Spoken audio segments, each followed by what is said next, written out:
So the real CEO COO relationship should be a yin and yang relationship. You complement each other, you are each other's balance. The COO is the brakes to the CEO's gas. The COO shines the spotlight on the CEO, and the CEO shines the spotlight on the COO. It's just a real strong partnership and balance. Very similar to how a marriage might be between a couple that are married and how they're going to raise a family and build a life is there's a counterpart to each other. Today, we have a special treat for you. I'm joined by Amy Bruske, the brilliant host of the Powered by Instinct podcast. In our conversation, we dive deep into the Colby Strengths Assessment, and I'll share how this tool completely shifted my perspective on approaching the diversity of strengths in the work environment. Amy and I also explore the nuances of company culture, the dynamics of leadership, and I'll recount a breakthrough moment that was a real eye-opener for me. It was when I realized just how significantly not understanding the instinctive strengths of others was affecting my ability to collaborate effectively with them. In this episode, you'll learn the transformative power of comparing yourself to others and how this comparison can be a force for good, the critical information that CEOs absolutely need to know about their people to lead effectively, the stark differences between an entrepreneurial company and an established, more corporate entity, and some invaluable advice on nurturing and growing your leadership skills based on both mine and Amy's experiences. Let's dive in. You are such a natural person who drives change. You'll get in a situation and say, how can we do it differently? How can we take some risks and do things in a way that are really innovative? And you really naturally work to deadlines very well. So I would maybe guess when you were in school, you would have been a crammer. You would have possibly waited till the last minute to get things done, which is a good thing. What we know now as adults is that's actually when you do your best work, right? And you are very naturally adaptable. So if things are the same every day, that's going to deplete your energy. You actually get energy from switching things up. And when things aren't going according to plan, you're the person that I want to be, jumping in, because you really very naturally adapt to change and envision solutions. So that's it kind of in a nutshell. Did I nail it for you? Yeah, you totally did. I love change. I absolutely work under deadlines. And I started laughing as you said it, because 7 minutes before you and I were to go live, I was sitting 4 floors below where I am now at the hotel I'm at in Arizona, sitting in the lobby trying to get 2 more quick emails out the door, knowing that I could be up here and sitting down completely ready to go. So yeah, I love to work under pressure. It's great. And I don't know why I do that, but I do. I tend to also have a very good ability to see the whole picture in enough detail to know how much time I actually need. So even though I might cram or leave things to an end, I've already reverse engineered it in my mind and I know all the steps and roughly how much time.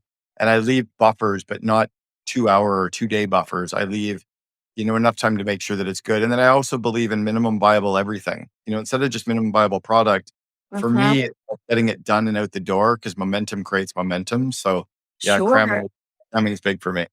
Yeah. And you touched on a little bit about the detail. You're someone who's mildly accommodating with that fourth fact finder. You're accommodating the detail and the information as needed, but you'll get just enough.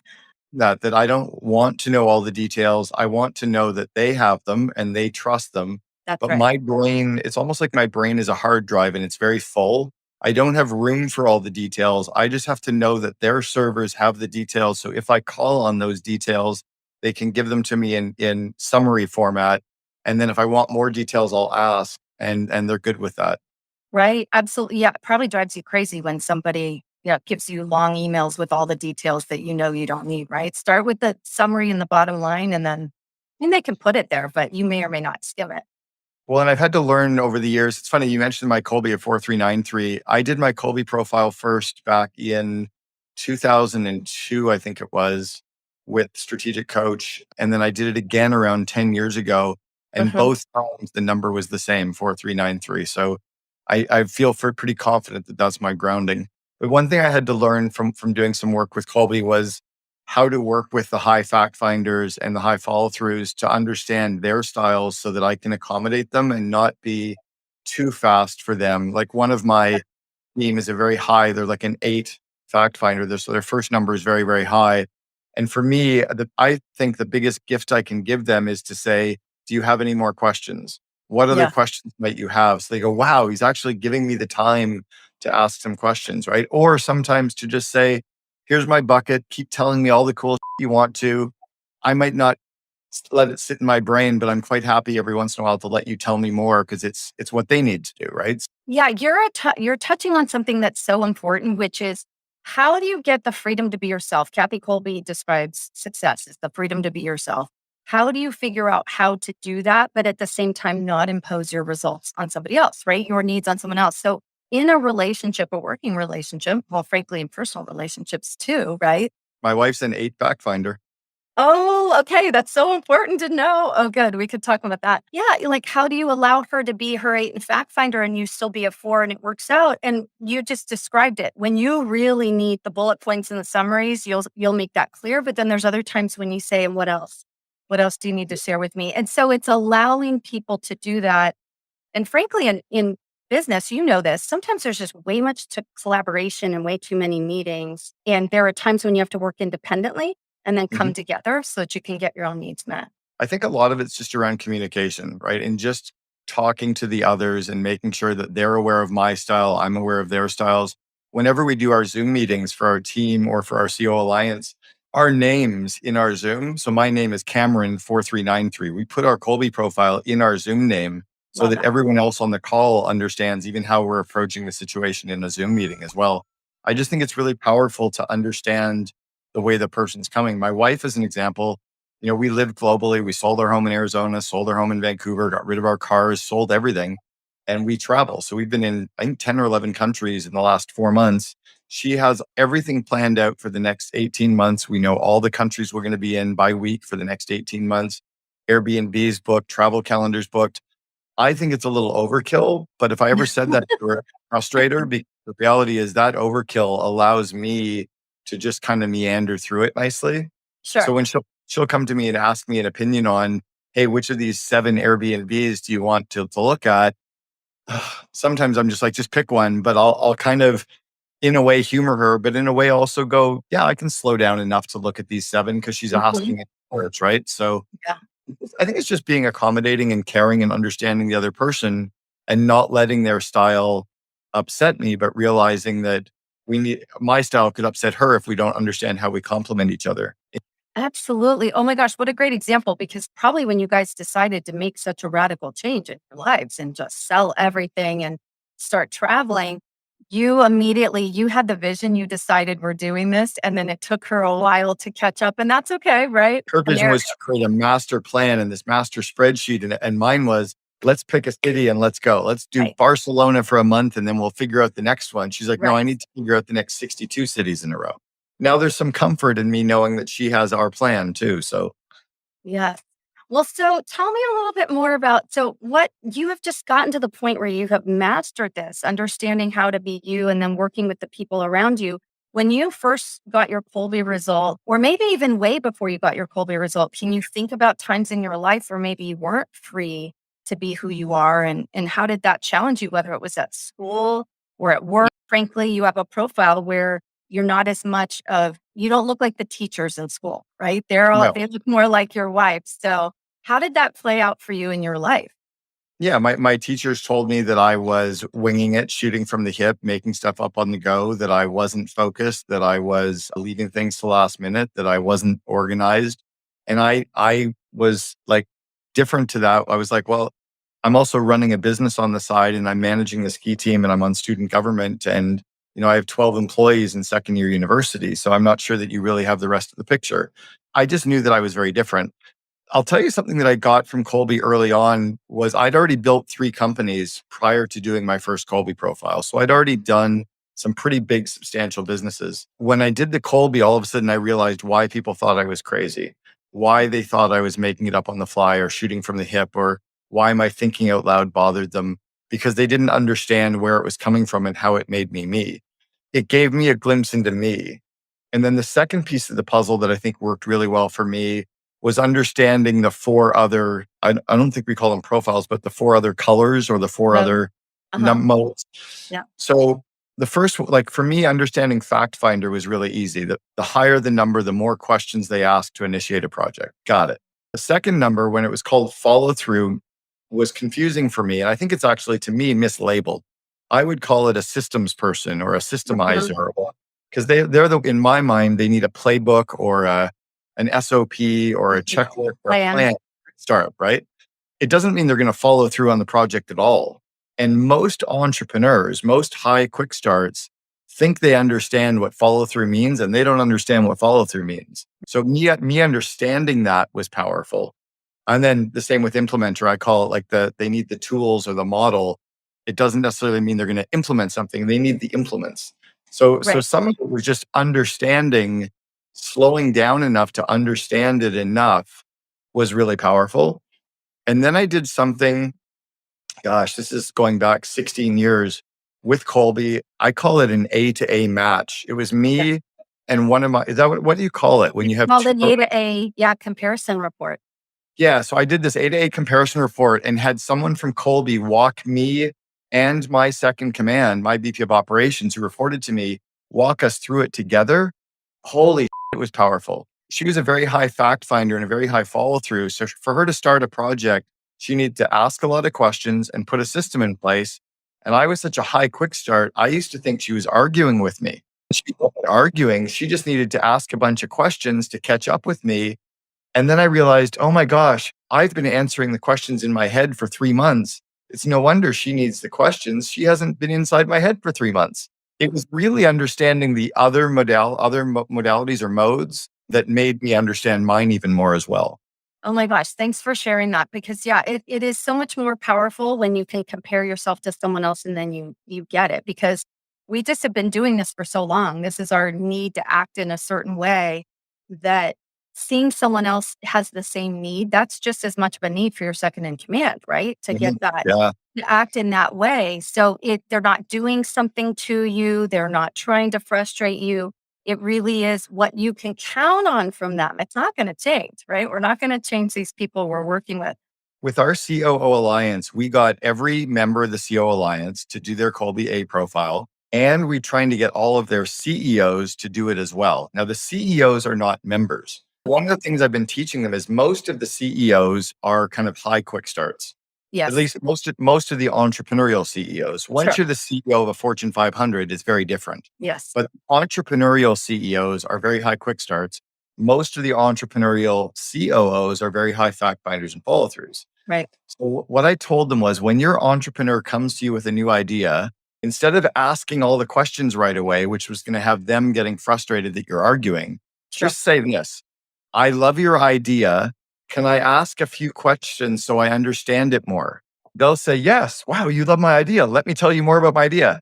You ask a few questions and then you go, I still love it. We're going to do it, but not now. But I'm going to keep it in a safe place. So I'm kind of teaching them how to work with the quick starts. And holy shit, it's powerful because Yes. all the entrepreneur wants to do is get their idea out of their head, but they don't necessarily want it to start constantly because that might disrupt everything else. Right. So I'm an 8 and quick start too, not unlike your 9. And I tell people all the time, I mean, I will sell an idea to you. That doesn't mean I really think we're going to do it. I'm brainstorming half the time. And so they need to Right. know they have to check back with me later sometimes, like, should we really do this? But I love what you said because I say I call that start with yes. Right. So someone's initiating quick start, your CEO comes to you and says, I want to do this, this, and this. You start with, yes, we can do that. Now let's think through like how will this affect these other things we want to have happen? Or I love the Yep. fact that you say, I love your idea. Yeah. Oh my gosh. So let's talk about that because you're touching on the power of what you do at COO Alliance. So first of all, I want to know why do they call you the CEO Whisperer? Because I think that's the coolest name ever. I think it's fun to have a nickname like that. But tell us about the work that you do. It was actually Rich Karlgaard, who is the publisher of Forbes magazine. So the actual physical, he's the publisher of the magazine, knows the top CEOs on the planet. And he's seen me speak so many times and understood what I was doing in my career in coaching CEOs behind the scenes. And when he met me, I was actually doing a little bit of work with Marcelo Claret. Marcelo is the CEO of Sprint, had already built his first company, sold it for $1 billion, ended up being on the board of SoftBank, the board of WeWork to turn it around. And I was whispering in his ear. I was telling him things about how to make Sprint entrepreneurial and coaching his COO for 18 months on how to get ready for a transition with T-Mobile. And when I'm whispering in the ear of these CEOs, the shortcuts and the tips and the tools, Rich just kind of gave me that nickname and it stuck. So that's where the CEO whisper came from. That's so great. And what do you think are some of the things that CEOs need to know the most about people? What I'm really working with them on right now to understand about people is that none of what we do in the day-to-day office environment actually matters. Like we're all going to die.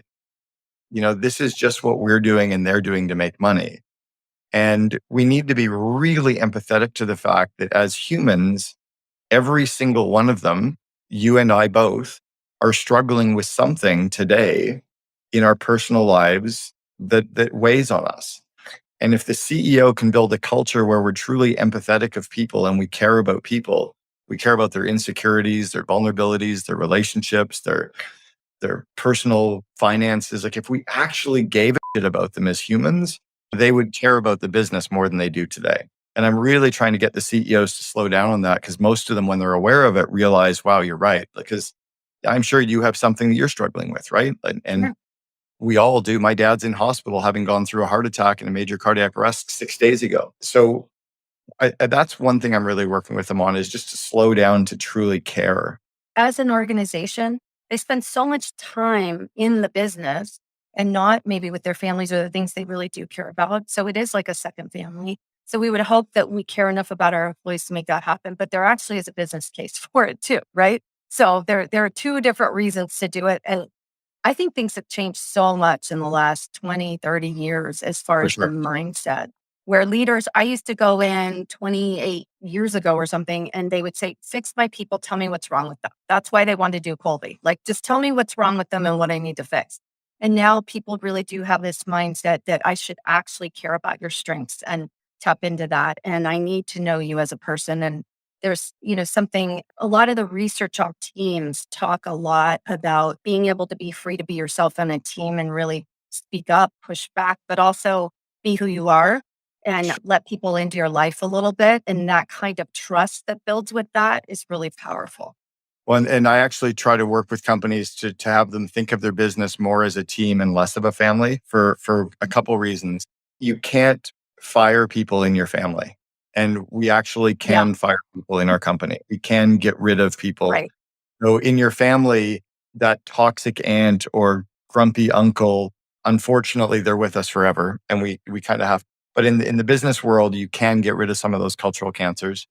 And then secondly, a lot of people had really dysfunctional family lives. And the whole thought of coming to work and having to spend more time with another family is different for them.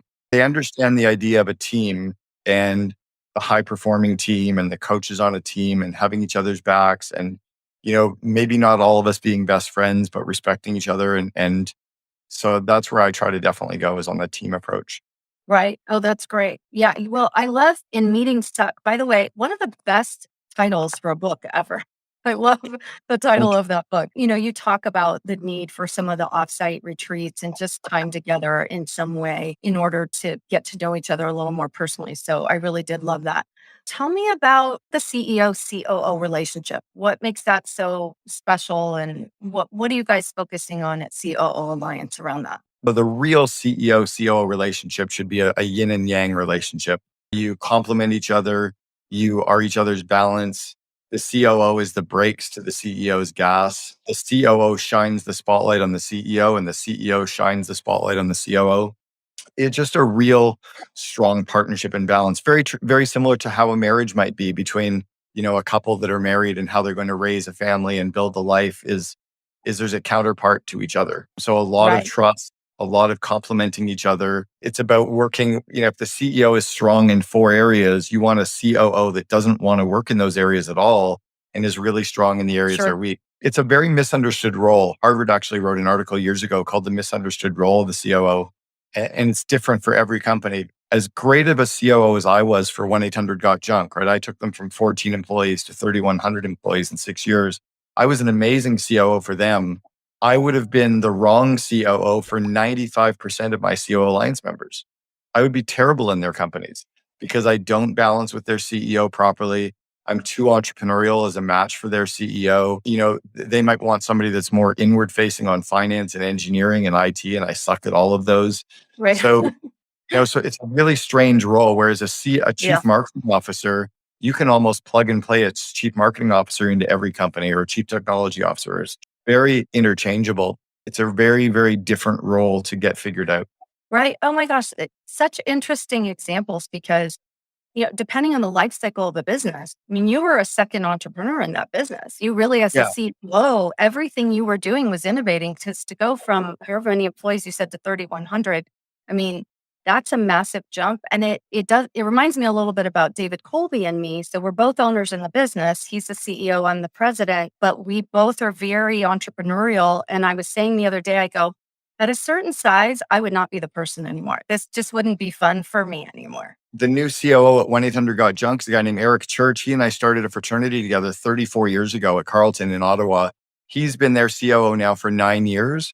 He would have been horrible in the first 6 when I was COO. And I took them from $2 million to $106 million in revenue in 6 years. He's now taken them from about around the 100 million to about 450 million. But he's very process driven, very inward facing, very matrix decision making, leadership, strategy, planning, tax, all the stuff that I wasn't real good at. I was definitely more like Brian's partner and mentor. I'd already built a couple of other franchise companies. So for the first 4 or 5 years, I was just like, you do your stuff, let me get this done, because I knew what to do. There was a partner role, whereas Eric, the COO now at 1-800-GOT-JUNK, very different. No one will ever know his name. He stays very inward facing, doesn't want press, doesn't want accolades, but he's crushing it as a COO. Yeah, Right. at different stages, that person in that role completely changes as well. I think that's this little nuance I don't think we talk to people about with their career trajectory, right? Is that people look so much at a job title. I want to do this or this is my goal, but in what type of a business? Talk a little bit about the difference between an entrepreneurial company and something that's a little more established or becoming a larger corporation or that is a large corporation. So there are different times in your career where you are the person for that, but be careful what you wish for because people just aspire to a position without really understanding how are you going to apply your strengths. Yeah, it can also go in the opposite direction where entrepreneurial organizations get very enamored with the seasoned senior talent and they Yes. try to bring someone from a big company in to work for them. So I made that mistake years ago. I brought in the former vice president of marketing for McDonald's Canada and Dairy Queen Canada, brought them in as our head of marketing for 1-800-GOT-JUNK. And a week later, I knew it was a disaster. His first question he asked me was, who fills out the FedEx forms? I was like, fucking kidding? Like, dude, we have 30 people here. What are you talking about? Like, fill out the damn forms, man. It turned out he was a great culture fit. He just was in the wrong seat. He's now been a spectacular franchise partner for 1-800-GOT-JUNK for 18 years. So great culture person, wrong seat, very corporate in anyway. Yeah. People make that mistake all the time as entrepreneurs because you think there's all these people who are so much smarter than I am. I just need to bring them all in and have this Mm. experience. But it has to be a cultural fit first. Number one, Yes, as you it has to said, be, and it has to be both the culture fit and the proven skill set. So that's the right. other thing I think a lot of entrepreneurial companies do wrong is they hire people that know how to do something, but have never done it. As an example, I know how to do front crawl and back crawl or backstroke and butterfly. I know how I would drown doing butterfly in a race, but would you rather hire someone that has won an Olympic medal and hire someone that broke a world record and hire someone that has competed in all 4 events or hire someone who knows how to do it, right? So I think Abs- hiring someone that's the right culture fit and has done what you need them to do before, right? Has the skills to do what's on their plate, then you'll win. On the CEO, COO, when it's hiring somebody you have very implicit trust, Brian and I had an unfair advantage. Brian was the CEO at 1-800-GOT-JUNK. He was my best man at my wedding 3 months before I joined him to start working with him. So we were best friends. We were also in an entrepreneurs organization forum group together for 4 years. He'd seen me build 2 other companies. So he had Mhm. a 4-year interview with me. Right. And that's Right? two things, right? You knew each other personally, so he understood your values. But the other thing was he saw you work. Because sometimes people think I'm just going to hire family because I know I can trust them and I know them personally, and that's not always a great decision. So speaking of COOs, I've been asked this question. So I'm wondering what your answer is because I'm a little bit stumped. People have said, I know a lot of entrepreneurs out there who need to find that second in command. Where do I find them? I know what they should look like, but where are all these people living? So I don't know if you have a response to that. Great. Well, and before you hire a COO, make sure that you at least have an executive assistant already.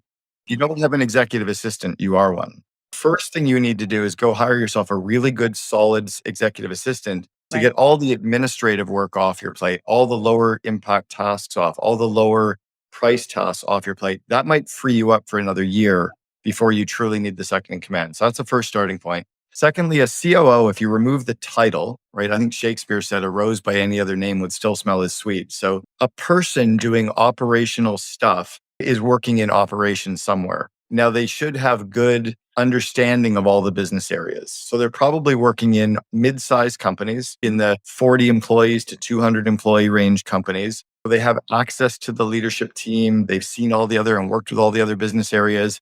And they're probably working on the operational side of the business close to the CEO. So that's where they are, is they're working in ops at other companies today.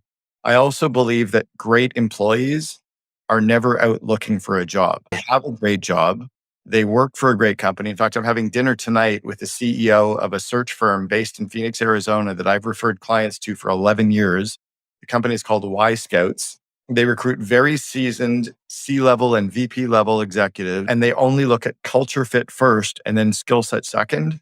They're Right. amazing. I've sent Max and the Y Scouts team, gosh, 50 clients probably over the last 11 years. So that's what you use. You use a good search firm to help you poach the people who are already working in operational with a lot of the visibility to the team. That's great. Yes. And we love Y Scouts. Thank you for that, for Oh, reminding us of that because of what they do and what they focus on first. Do you feel like there's some people that are running businesses right now that would be good COOs? good Like they're entrepreneurs that would be good COOs? they're not necessarily good entrepreneurs. I think sometimes they're struggling because maybe they shouldn't have been an entrepreneur. Sometimes they come in and they become an excellent COO because they can think like an owner, but they were in the wrong position as an entrepreneur. They really Yeah, weren't the person to do it. being an entrepreneur, being a visionary, putting it on the line, not expecting a paycheck, being okay with the risk. One of the strengths of my bipolar is that my manic edge that I'm often on allows me to recruit people and sell people on ideas and raise money and, sell to the public and the press. If you're very operational, you often don't have that manic edge, which is tough to then lead on that entrepreneurial side. And the other one is just the DNA makeup of, are you okay with mortgaging your house and putting everything on the line and not drawing a paycheck for 6 months? That's tough to be entrepreneurial too. I would say they're harder. If someone has really gone out and started their own company already, it's probably tougher. Yeah, harder to find that way. Okay, thank you for that. So, tell us just really quickly about a couple of your books and what you're excited about right now. And my question about your striving instincts is, do you enjoy writing books? How do you Mhm. do it? Because I want to know, knowing your Colby result now, how does it work for you to be an author? Well, and what's interesting, most COOs don't want to be CEOs. Most of our COO Alliance members have no desire to ever be an entrepreneur or a CEO of a company. You look at Sheryl Sandberg, who's the queen bee of all COOs, right? She was Mark Zuckerberg's COO Yeah, for 15 years at Facebook, sure. has never had a desire to go be an entrepreneur or CEO, zero. So that's really interesting. And I think it's similarly that if you're truly entrepreneurial, you probably don't want to be a second in command. Do I Right. like writing books? I like having books written. I can't say that I like the process of writing them. It's hard to write them. I found a really good partner to help me. So I use my Colby profile to my advantage in writing my book. So I'll give you the process that I use. My newest book, which is called The Second in Command, I kind of walked around and transcribed using my phone all of the things that I wanted to have included in the book. How to hire one, how to fire one, how to build a relationship with them, how to build trust with them, how to integrate them with the team, all the things. All of Mhm. those things became the table of contents for the book. And then for each chapter of the book, I made a bunch of rough notes that I wanted to talk about. And I walked around and used a headset and just recorded a bunch of stuff. And then I worked with a company called Scribe, and Scribe interviewed me about each of the chapters and each of the points and asked me questions so I could think out loud. And I talked all of this content. And then they took all of the content and started writing it all into the manuscript. I then went through it and read it and edited it.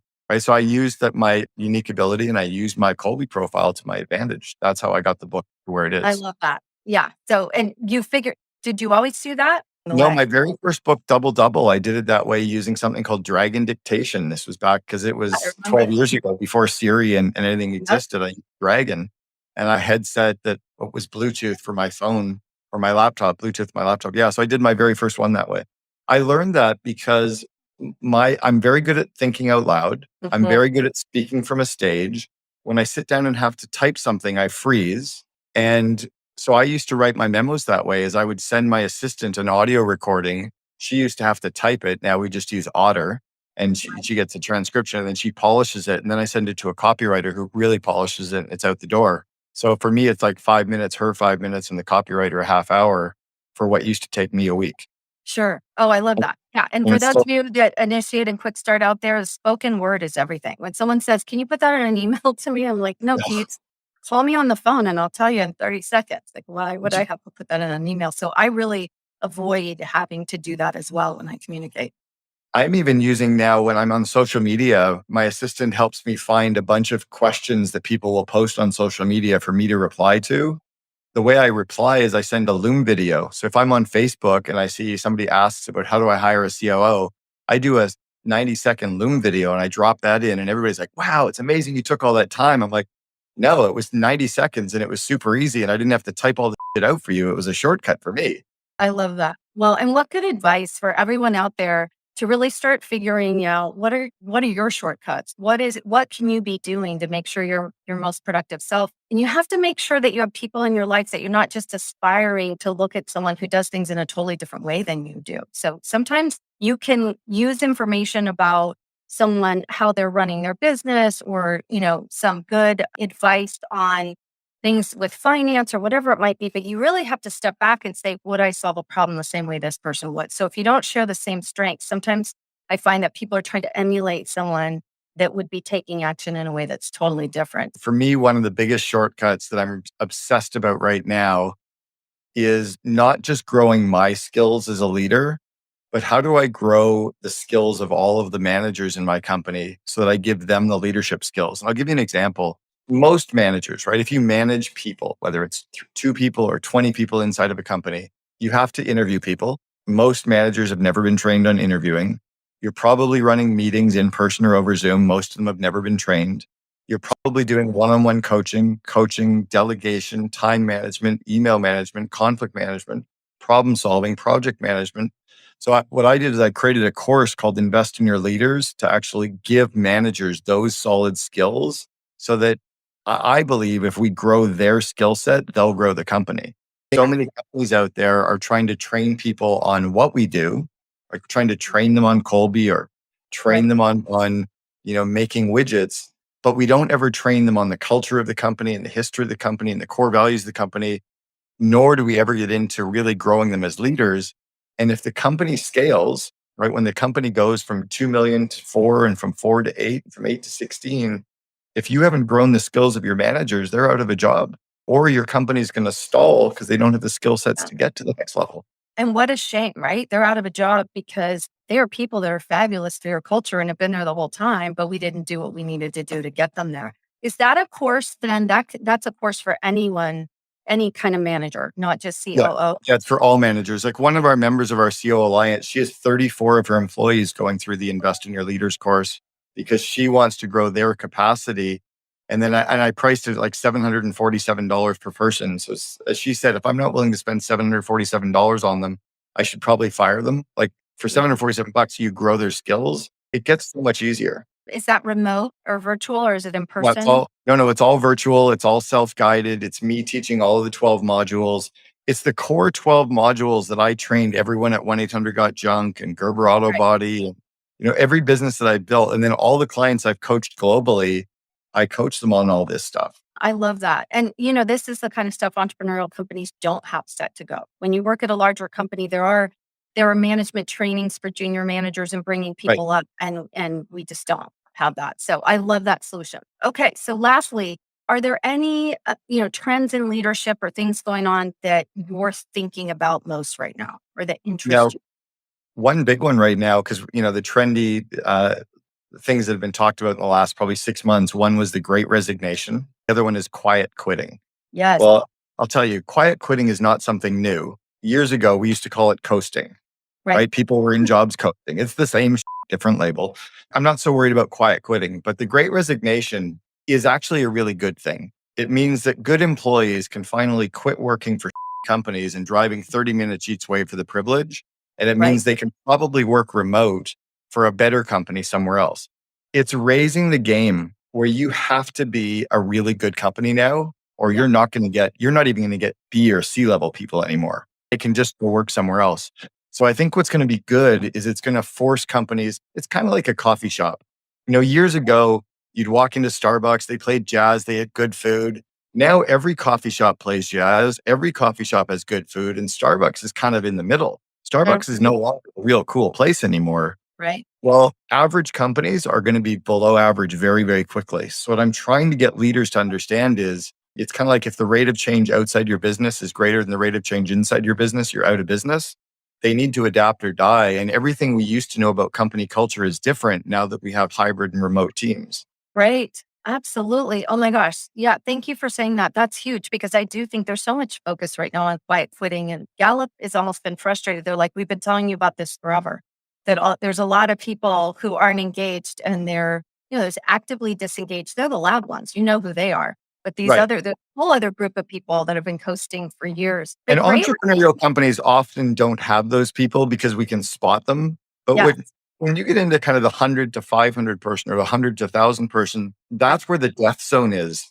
Yes. The death zone is all these companies or people just coasting along, sucking up time, sucking up resources. You could fire 10 of them and give Yeah. all their salary to some of your A players. Like I Right. think companies have to take care of the A players. A players are racehorses, B players are the workforces, C players should go to the glue factory. But we often spend so much time with the C players and we Yes. waste so much money on the C players. You could get rid of them and put all of your time and resources and money into your A's and B's and you win. That mindset is so important. And I find when there's tremendous change, sometimes your A players won't complain when they're kind of drowning. So you can't totally ignore them. They're really good at putting their head down and powering through and being a part of it. And so we have to focus on them and, worry about them and make sure they have all the support and the resources they need and know that they're A players. So Well, I and love if you don't worry about them, and if you don't focus on them, somebody from Y Scouts is going to come and poach them because they're that's going to go. right. Yep. That's exactly what happens. People always ask us this. They're like, how did you get to the size you are? And I've never seen an ad from you guys. And that comes down to two things realistically. If it was my brother's way, we would have had ads live years ago. At Grow Rev, the biggest issue ever since the beginning that we've always ran into is we don't have a lead problem. We have